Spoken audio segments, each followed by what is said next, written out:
Bismillahirrahmanirrahim. Assalamualaikum warahmatullahi ta'ala wabarakatuh.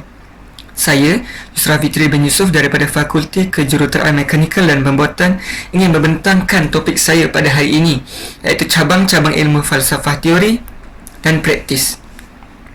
Ilmu falsafah boleh dibahagikan kepada dua cabang besar, iaitu falsafah teori dan praktis. Maksud falsafah teori ialah persoalan-persoalan dasar yang memerlukan satu usaha intelektual untuk menjawab persoalan tersebut. Akan tetapi, hasil diskusi ini mungkin tidak akan ada kegunaan yang nyata, tapi sekadar memuaskan keinginan untuk mengetahui satu dasar. Falsafah praktikal pula membawa definisi bidang-bidang falsafah di mana hasil diskusi falsafah boleh digunakan dalam disiplin-disiplin tertentu. Antara contoh bidang-bidang ini di bawah payung falsafah praktikal adalah falsafah ekonomi, falsafah politik dan falsafah sosial. Falsafah teori dan praktis boleh difahami dengan lebih mudah dan ringkas setelah dibagikan kepada tiga bahagian, iaitu berfikir secara bersungguh-sungguh, tidak terikat oleh tradisi dan mempunyai ciri-ciri pemikiran sistematik, radikal dan sejagat. Bahagian pertama iaitu berfikir secara bersungguh-sungguh ialah melakukan sesuatu perkara setelah memikirkannya hingga ke akar umbi. Bak kata pepatah, sudah difikirkan masak-masak. Perkara tersebut memberi pengaruh kepada perancangan yang lebih baik dan dapat mengelakkan daripada melakukan kesilapan. Bahagian kedua pula ialah tidak terikat oleh tradisi. Apa itu tradisi? Tradisi merupakan sesuatu amalan yang diamalkan oleh orang dulu kala yang diturunkan kepada cucu cicitnya. Manakala ilmu falsafah pula bersifat fleksibel, tolerans dan sentiasa terbuka untuk perubahan. Bahagian ketiga pula ialah mempunyai ciri-ciri pemikiran sistematik, radikal dan sejagat. Saya akan pecahkan kepada tiga lagi bahagian. Yang pertama, berfikiran secara sistematik, bermaksud berfikir secara logik, berurutan dan teratur. Seperti jika kamu tidak menghantar kertas kerja, kamu dianggap tidak melengkapi salah satu penilaian. Bila tidak lengkap penilaian, akan diberikan dengan grade E. Bila dapat E, ping akan jatuh. Nampak daripada sistem tu, kesan sistem tu. So daripada kita buat silap satu, sudah kat efek kita punya result dan kat efek kita punya CGPA ping semua. So semua ada ikut sistem yang teratur, dia ada sistem. Yang kedua pula, berfikiran secara radikal, pula berdefinisikan berfikir sehingga ke akarnya dan menyelesaikan dengan penuh tanggungjawab. Contohnya, sekiranya ada mahasiswa yang tidak mempunyai nama dalam suatu kumpulan projek kerana tidak bekerjasama, pensyarah akan meminta penerangan daripada kumpulan tersebut. Sekiranya alasan munasabah, pelajar tersebut dibenarkan menghantar projek lain.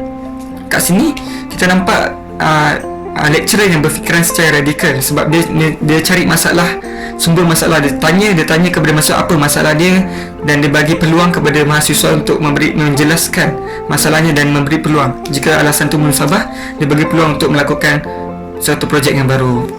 Yang terakhir pula ialah berfikiran secara sejagat, ialah tidak terhad kepada aspek-aspek tertentu sahaja dan merangkumi keseluruhannya. Sebagai contoh, seorang mahasiswa mengadu kepada pensyarah tentang kelas semester yang lain yang diambilnya yang bertindan dengan kelas yang ada pada semester itu. Pensyarah akan bertanya mahasiswa lain sama ada mengalami masalah yang sama dengan pengadu. Sekiranya ada, jadual baru akan dikeluarkan. Okey. Kat situ kita nampak lecturer tu, pensyarah tu, dia tanya dekat student siapa orang lain yang ada masalah sama macam dia. So kat situ kita nampak pensyarah tu dia tak fokus pada satu pelajar, dia merangkumi keseluruhan, dia tanya semua pelajar. So dia selesai masalah dengan semua, dia tak merangkumi aspek-aspek tertentu. Okay. Kesimpulan daripada penerangan saya hari ini, jika kita memahami dengan sebaiknya cabang-cabang ilmu falsafah ini, barulah kita akan mengetahui apa sebenarnya tujuan ahli-ahli falsafah dahulu cuba sampaikan, dan bukan hanya sekadar kata-kata kosong dan remeh. So akhir kata saya nak cakap, never discourage anyone who continually make progress, no matter how slow. Hasil daripada Plato. Sekian daripada saya. Assalamualaikum. Assalamualaikum warahmatullahi wabarakatuh. Dan salam sejahtera. Saya Muhammad Iqmal bin Sa'arim, pelajar semester 2 BMNP, akan merungkai sedikit sebanyak mengenai falsafah-falsafah baru. Dalam masa yang sama, mari kita menjaga diri kita, keluarga dan negara. Stay home, stay safe, dan mari kita menelusuri video ini.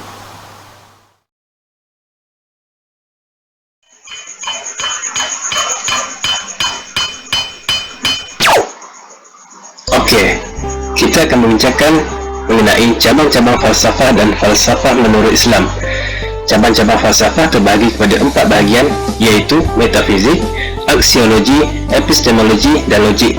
Manakala falsafah menurut Islam terbahagi kepada 4, iaitu 1. Usaha mencari kebenaran, tidak melanggar hukum Allah, bersandarkan kitab Allah dan bukan berdasarkan andaian atau sangkaan. Okey, seterusnya kita teruskan kepada kemunculan falsafah baru. Kemunculan falsafah baru dapat dilihat pada era ke-15 hingga ke-18, di mana falsafah baru ini lebih memfokuskan kepada praktikal dan ia adalah bertujuan untuk kehidupan dan bukan hanya di takut pemikiran semata-mata. Antara faktor pembentukan falsafah baru adalah kesinambungan dan komunikasi. Pada zaman ini, kemunculan gerakan penterjemahan dan pembelajaran bahasa-bahasa asing memperuntukkan binaan beberapa sekolah khas bagi pembelajaran bahasa-bahasa asing. Susulan daripada itu, ideologi-ideologi daripada pelbagai negara dapat diolah dan diterjemahkan dalam bahasa yang mudah difahami. Seterusnya adalah kemajuan dari sudut pengetahuan. Pada zaman ini juga, kemajuan dari sudut pengetahuan mendadak begitu tinggi. Oleh itu, Eropah mula mengamalkan sistem demokrasi untuk menghasilkan kemajuan. Begitu juga dengan sistem kapitalis yang diimplementasikan.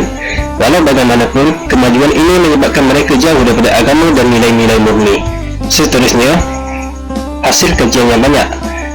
Melalui pelbagai aspek kajian, pelbagai peralatan dan kemudahan dapat dicipta serta peralatan-peralatan sains dalam penghasilan enjin berkuasa steam pada awal era revolusi industri bertujuan untuk perdagangan. Okey, seterusnya kita beralih kepada kesan-kesan kemunculan falsafah baru. Antara kesan-kesannya adalah kemunculan ideologi-ideologi baru, pemonopolian metod kajian baru, kebangkitan pemikiran empirism dan positivism, di mana kebangkitan pemikiran ini menyebabkan munculnya sekralisme yang memisahkan di antara agama dan politik. Kesan seterusnya adalah kebangkitan pemikiran materialism dan atheism. Hasil daripada kebangkitan pemikiran ini, undang-undang komunisme ditubuhkan. Jadi, kesimpulannya, falsafah baru ini bukanlah baru dari sudut masa, tetapi ia baru dari sudut ciri-cirinya. Maka ia sama sahaja seperti falsafah-falsafah sebelum ini, yang bukanlah merupakan falsafah baru, tetapi falsafah yang mempunyai ciri-ciri tersendiri yang berbeza dengan falsafah-falsafah sebelumnya. Semua pemikiran yang dikemukakan pada zaman ini dicedok daripada pemikiran lama, kemudian ia disuburkan semula. Jadi, itu saja penerangan saya mengenai isu falsafah-falsafah baru ini. Saya harap sedikit dapat dipelajari mengenai isu falsafah baru ini. Sekian, terima kasih. Assalamualaikum warahmatullahi wabarakatuh. Saya akan menyambung pembentangan kumpulan kami ini. Falsafah teoretikal dapat dibahagikan kepada 4 bahagian, iaitu yang pertama metafizik, epistemologi, psikologi dan juga estetik. Saya akan menerangkan secara lebih terperinci terhadap keempat bahagian ini. Bahagian yang pertama iaitu metafizik. Metafizik bermaksud cabang falsafah yang mengkaji tentang perkara-perkara serta asal-usul seperti sifat realiti mutlak. Selain itu, ditarifkan sebagai persoalan-persoalan yang jauh melampaui penyiasatan saintifik. Falsafah pendidikan kebangsaan (FPK) bertujuan menghasilkan insan yang berilmu, berfikiran kreatif dan rasional, berakhlak mulia serta berkeupayaan memberi sumbangan ke arah kemakmuran kemasyarakatan dan negara. Sama seperti konsep yang terdapat di dalam mazhab idealisme, aspek metafizik juga merupakan pada persoalan realiti yang mengkehendaki supaya manusia berfikir mengenai sifat semula jadi manusia dan semua benda di muka bumi. Akhir sekali, menurut mazhab idealisme mengutarakan hakikat kewujudan seseorang manusia agar menjaga hubungan dengan kewujudan benda di sekelilingnya, sama ada hubungan antara manusia dengan manusia, alam sekitar maupun dengan pencipta. Segala tindakan yang dilakukan ditanggung oleh mereka sendiri. Bahagian yang kedua adalah epistemologi. Epistemologi adalah teori ilmu yang membincangkan asal-usul ilmu pengetahuan, penjelasan ilmu dan pengalaman manusia. Selain itu, ditarifkan juga sebagai falsafah ilmu yang membincangkan hakikat ilmu, makna dan juga kandungan, sumber dan juga proses ilmu. Epistemologi mencerminkan cara pandang penyelidik tentang apa yang dapat diketahui tentang dunia dan bagaimana kita dapat mengetahuinya. Sekali, menurut CD 1973, pengetahuan adalah apa yang diketahui hasil daripada kenal, sedar, mengerti dan pandai. Pengetahuan yang dimiliki adalah hasil proses daripada usaha individu itu untuk mengetahui sesuatu perkara, sama ada melalui pembelajaran, pembacaan atau pengalaman yang dimiliki melalui diri sendiri, orang lain atau tradisi sesuatu masyarakat. Secara umumnya, epistemologi membicarakan asal-usul sesuatu. Bahagian yang ketiga adalah psikologi, seperti yang anda dapat saksikan di slide sebelah ini. Berasal dari perkataan Greg Rizeki, bermaksud jiwa rohani atau mental, dan logos bermaksud kajian. Oleh itu, psikologi boleh diartikan sebagai kajian jiwa, mental dan rohani manusia. Terdapat beberapa lagi pandangan terhadap makna psikologi, antaranya menurut Morgan et al. Beliau menyatakan bahawasanya psikologi adalah suatu sains yang cuba memahami serta meramalkan tingkah laku haiwan dan manusia. Bahagian-bahagian psikologi. Kajian saintifik. Kajian ini dilakukan menggunakan kaedah penyelidikan yang saintifik seperti kajian selidik, peninjauan, kolerasi, pemerhatian, kajian kes dan lain-lain. Kesemua metodologi tersebut mempunyai ciri-ciri yang menggunakan prosedur yang spesifik. Kedua adalah tingkah laku manusia yang boleh dilihat, iaitu dalam bentuk lampau atau dalam bahasa Inggerisnya overt behavior, seperti berjalan, makan, belajar, perlakuan dan lain-lain. Aspek psikologi dalam kehidupan. Pertama, bidang perniagaan dan penulisan. Mengkaji sikap dan kelakuan pekerja dan pengguna serta mengenal pasti faktor yang mempengaruhinya dalam usaha untuk mempertingkatkan keuntungan. Kedua, bidang pendidikan. Berusaha ke arah mencapai matlamat dasar pendidikan negara serta memastikan warganya terdiri daripada individu yang bukan sahaja berilmu tetapi mengamalkan ilmu yang telah dapat mereka pelajari. Ketiga adalah bidang ketenteraan. Tentera yang mantap sahsiah dan kepribadiannya akan memastikan keamanan dan kedaulatan sesebuah negara. Oleh itu, adalah amat penting personil ketenteraan dipilih menggunakan kaedah tertentu yang dapat menjamin kepentingan sesebuah negara. Bahagian yang keempat, iaitu bahagian yang terakhir, ialah estetik. Seperti yang dapat disaksikan, perkataan estetik dalam bahasa Yunani ialah aesthesis, membawa maksud hal-hal yang dapat diserap oleh panca indera, atau lebih khusus lagi ialah kepekaan. Estetika juga boleh diartikan sebagai persepsi panca indera, sense of reception. Pengkajian falsafah estetik bersangkutan dalam bidang-bidang seperti psikologi, sosiologi, antropologi dan lain-lain yang bersangkutan. Estetika sering digunakan sebagai persamaan makna seni, tetapi ia berbeza dengan falsafah keindahan kerana estetika tidak semata-mata menjadi permasalahan falsafah. Selain itu, menurut Jacob Sumarjo 2000, dalam buku bertajuk Falsafah Seni, memperjelaskan perbezaan antara falsafah estetika dan falsafah seni. Perkara yang membincangkan seni. Pertama, benda seni. Secara langsung berkisar kepada karya seni itu sendiri. Apakah medium atau material karya seni yang menghasilkan sesuatu bentuk seni yang indah? Seni wujud melalui media pendengar audio atau visual. Kedua adalah pencipta seni, membincangkan soal gaya, style karyanya, peribadinya, misalnya pengaruhnya, persekitaran dan jantinanya menjadi persoalan dalam penghasilan karyanya. Akhir sekali, nilai seni selalunya berhubung dengan norma-norma yang esensial di samping sesuatu kepentingan yang sangat peribadi. Kebiasaannya, nilai seni adalah bersangkutan mengenai kualiti bersifat kontekstual dan esensial universal. Okey, sekian itu sahaja pembentangan daripada saya. Saya harap anda dapat memahami sedikit sebanyak tentang falsafah teoretikal ini. Sekian, terima kasih. Assalamualaikum warahmatullahi wabarakatuh. Saya dalam bab ini saya akan menerangkan mengenai apa itu falsafah politik. Istilah politik dapat dilihat daripada dua sudut utama, iaitu politik sebagai satu bidang yang berhubung dengan aktiviti pemerintahan, dan yang kedua politik sebagai satu bidang yang berhubung dengan aktiviti pemerintahan negara. Politik merupakan suatu sistem pemerintahan yang dijalankan di dalam satu pemerintahan. Sistem politik amat penting dalam menjadikan akar kepada kaedah kepada kelangsungan sebuah negara. Aristotle merupakan tokoh yang menggunakan istilah politik yang berasal dari kata dasar Yunani polis, yang bermaksud negara kota dalam bukunya, iaitu The Politic. Sains politik. Apa itu sains politik? Sains politik adalah sains sosial yang berkaitan dengan sistem tadbir urus dan analisis aktiviti politik, pemikiran politik dan tingkah laku politik. Ia memperkatakan secara meluas dengan teori dan amalan politik yang biasa difikirkan sebagai penentuan pengagihan kuasa dan sumber. Ahli sains politik melihat diri mereka terlibat dalam mendedahkan hubungan yang berdasari peristiwa dan keadaan politik, dan dari wahyu-wahyu ini mereka cuba membina prinsip-prinsip mengenai cara dunia politik berfungsi. Sains politik terdiri daripada pelbagai jenis bidang, termasuklah politik perbandingan, ekonomi politik, hubungan antarabangsa, teori politik, pentadbiran awam, dasar awam dan metodologi politik. Lebih jauh lagi, sains politik berkaitan dengan bidang ekonomi, undang-undang, sosiologi, sejarah, falsafah, geografi, psikologi dan antropologi.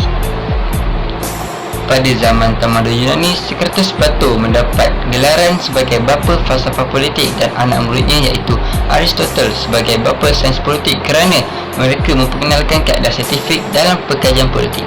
Sains politik berkembang dari zaman Yunani ke zaman Rom, tamadun Islam sehinggalah ke zaman tamadun Eropah mulai abad ke-18 dan 19 sehingga ke hari ini. Tokoh-tokoh falsafah yang terlibat dalam falsafah politik ialah Socrates Plato, Aristotle, Kung Tze dan Cauchy. Seterusnya ialah falsafah etika. Apa itu falsafah etika? Etika secara bahasa etika berasal daripada bahasa Yunani iaitu ethos yang bererti maksud watak kesusilaan atau adat, lebih dikenali sebagai akhlak. Etika dalam kamus dirujuk kepada ilmu pengetahuan tentang asas-asas akhlak. Menurut istilah, etika adalah ilmu yang menjelaskan baik dan buruk dan menerangkan apa yang seharusnya dilakukan oleh manusia.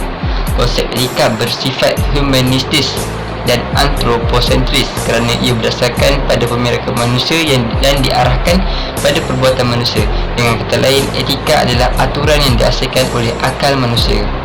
Komponen-komponen yang terdapat dalam etika meliputi 4 perkara, iaitu objek yang merujuk pada perbuatan manusia, yang kedua sumber yang berasal dari fikiran dan falsafah, yang ketiga fungsi sebagai menilai perbuatan manusia, dan yang terakhir sifat yang berubah-ubah sesuai dengan tuntutan zaman. Pembahagian etika terbahagi kepada 3, iaitu etika meta, etika normatif dan etika guaman. Etika meta melibatkan persoalan-persoalan gaib seperti Tuhan, kuasa Tuhan, keagamaan, kebenaran sejagat dan peranan akal. Etika agama membincangkan sistem moral golongan manusia yang menganuti pelbagai agama dan fahaman seperti Islam, Kristian, Buddha dan Hindu. Etika Islam menekankan kepada matlamat penciptaan manusia dan peranan yang wajib dimainkan oleh Muslim dalam kehidupan individu dan masyarakat. Tanggungjawab penganut seperti hamba Allah dan tanggungjawab dakwah. Tanggungjawab seperti hamba Allah itu menghambakan diri kepada Allah, dan tanggungjawab sebagai khalifah Allah iaitu menegakkan hukum, mencegah perbuatan keji, membantu golongan yang teraniaya dan membanteras kezaliman. Tanggungjawab dakwah iaitu usaha yang optimum untuk mengajak para manusia kepada kebaikan dan mencegah kejahatan. Etika normatif ialah membuat kritikan dan melakukan penilaian ke atas etika moral yang ada dan kemudiannya mencadang satu sistem yang standard untuk semua. Teori yang digunakan dalam etika ini ialah teori deontological, iaitu menilai baik dan buruk pada tindakan. Yang kedua, teori teleological, menilai baik dan buruk berdasarkan kesan tindikan. Pemikiran etika oleh ahli falsafah iaitu Aristotle. Etika Aristotle pada dasarnya sama dengan etika Socrates dan Plato, iaitu tujuannya adalah mencapai eudaimonia, iaitu bermaksud kebahagiaan adalah tujuan hidup yang tertinggi dalam kehidupan. Akan tetapi ia memahaminya secara realistik dan sederhana. Beliau tidak bertanya tentang budi dan berlakunya seperti yang dikemukakan oleh Socrates. Ia tidak pula menekankan mengenai pengetahuan tentang idea yang kekal dan tidak berubah-ubah tentang idea kebaikan seperti yang ditegakkan oleh Plato. Ia menuju kepada kebaikan yang boleh dicapai oleh manusia sesuai dengan jantinanya, darjatnya, kedudukannya atau pekerjaannya. Tujuan hidup, kata Aristotle, tidaklah mencapai kebaikan untuk kebaikan, melainkan untuk merasai kebahagiaan. Pandangan Aristotle dalam falsafah etikanya tidak sekritis dengan tokoh falsafah yang dahulu iaitu Socrates dan gurunya Plato, namun beliau mengenanginya dengan mudah sesuai dari apa yang beliau alami secara realistik. Terima kasih. Selamat pagi dan salam sejahtera saya ucapkan kepada rakan-rakan sekalian dan pensyarah kami iaitu Dr. Mahdi bin Abu Hassan selaku pensyarah bagi khusus falsafah dan isu semasa. Saya Weldon Henry, merupakan pelajar Universiti Teknikal Malaysia Melaka UTM daripada Fakulti Mekanikal dan Pembuatan. Untuk perbincangan saya pada pagi ini ialah berkaitan dengan falsafah dan isu semasa yang berkaitan dengan falsafah praktikal. Apakah maksud falsafah praktikal? Falsafah praktikal ni merupakan bidang-bidang falsafah di mana hasil perbincangan bidang falsafah tersebut boleh digunakan pakai dalam disiplin-disiplin yang tertentu. So dalam bidang falsafah, dia ada dua bidang falsafah yang ingin saya terangkan kepada anda semua. Yang pertama adalah bidang ekonomi dan peradaban. Jadi dalam falsafah tersebut, kita dapat lihat bahawa ia mempersoalkan tentang suatu bidang yang mempunyai aplikasi, misalnya bidang ekonomi. Falsafah ekonomi ini membincangkan tentang perkara-perkara dan persoalan mengenai dasar ekonomi. Contoh, apakah yang masukkan dengan keadilan ekonomi ataupun ekonomi justice. Jadi kalau hanya sebut tentang ekonomi, mungkin tidak ada aspek falsafah di situ. Tetapi jika dimasukkan dengan unsur keadilan, bagaimana kita boleh mencapai keadilan dalam allocation of resources secara adil kepada semua lapisan masyarakat dan sebagainya. Ini menimbulkan persoalan mengenai falsafah. Kerana memecahkan soal keadilan, bagaimana keadilan itu boleh dipraktikkan dalam konteks ekonomi, khususnya dalam pembagian sumber antara lapisan masyarakat yang berbeza-beza. Tetapi hasil daripada pemikiran falsafah mengenai ekonomi ataupun melalui persoalan ekonomi justice tadi boleh digunakan supaya dasar ekonomi itu lebih adil lagi dalam pembagian ekonomi resources ataupun sumber ekonomi. Jadi ini nyata mempunyai kegunaan untuk membantu kerajaan dalam membentuk polisi-polisi yang lebih adil, dengan itu lebih mudah diterima oleh masyarakat umum, dan tidak ada pertikaian yang fundamental mengenai dasar kerajaan, mengenai pembagian ekonomi misalnya. Jadi itu satu contoh. Mungkin dalam bidang falsafah yang lain kita tak tahu. So saya bertahu bahawa sistem kerajaan seperti demokrasi, liberal demokrasi, Marxism dan komunisme adalah berkaitan dan berpunca daripada falsafah. So di situ kita dapat lihat bahawa sungguh besar peranan falsafah dalam kehidupan kita. Untuk bidang falsafah seterusnya ialah berkaitan dengan falsafah peradaban.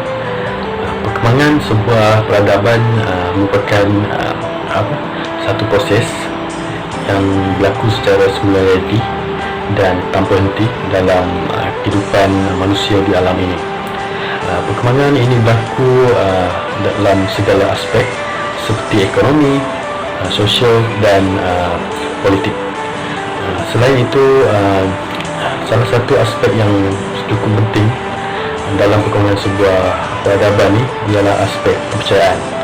So saya nak tahu sedikit berkenaan dengan kepercayaan dan agama. Dalam bahasa Arab, agama langit disebut Al-Din Al-Samawi, sementara agama bumi dinamakan sebagai Al-Din Al-Samadi, yang bermaksud agama yang dicipta ataupun agama alam. Oleh itu, agama bumi boleh dimasukkan sebagai salah satu cabang kebudayaan. Kadang ini berbeza dengan agama langit yang berada di luar kebudayaan, kerana wahyu berasal daripada Allah, bukan daripada ciptaan manusia. Jika ditinjau dari aspek penganutnya, maka agama-agama tersebut akan dapat dibagi kepada tiga keadaan hidup. Yang pertama adalah agama tempatan, di mana agama tersebut dianuti oleh masyarakat tertentu, seperti suku kaum bangsa yang masih primitif. Contoh di Afrika, Amerika, Australia dan Irian Barat. So yang kedua adalah agama nasional, yang mana dianuti oleh satu-satunya bangsa tertentu, misalnya agama Zoroaster, Yahudi, Shinto, Mesir kuno dan sebagainya. Dan yang ketiga, yang terakhir adalah agama dunia, universal, di mana dia dianuti oleh pelbagai bangsa di dunia lah, seperti agama Islam, agama Kristian dan Buddha. So itu yang dapat saya kongsikan bersama anda semua mengenai falsafah peradaban. Untuk mengakhiri perbincangan saya pada pagi ini saya pesan kepada anda semua mempelajari ilmu falsafah dan isu semasa ini bukan amalan yang sangat penting, kerana kita dapat memperolehi ilmu pengetahuan. Bukan saja itu, kita juga dapat